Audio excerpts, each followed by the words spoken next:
ప్రతి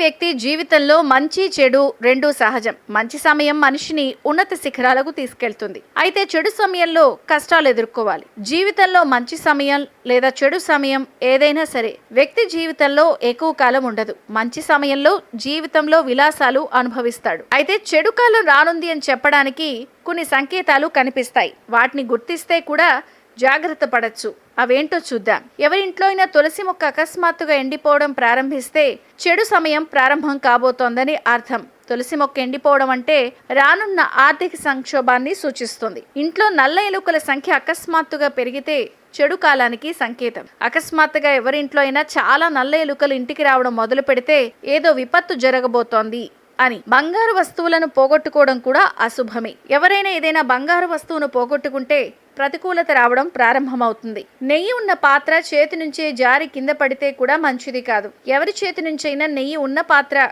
కింద పడి నేలంతా చిందితే రాబోయే చెడు కాలానికి సంకేతం. ఇంట్లో బల్లులు పోట్లాడుకోవడం శుభం కాదు. బల్లులు పోరాటం చెడు కాలం ప్రారంభానికి సూచన. దేవుడికి పూజ చేస్తున్న సమయంలో పూజ కోసం ఉపయోగించే ప్లేట్ అకస్మాత్తుగా పడిపోయినా మంచిది కాదు. ఇలా జరిగితే వెంటనే పూజ గదికి వెళ్లి దేవుణ్ణి క్షమించమని అడగండి.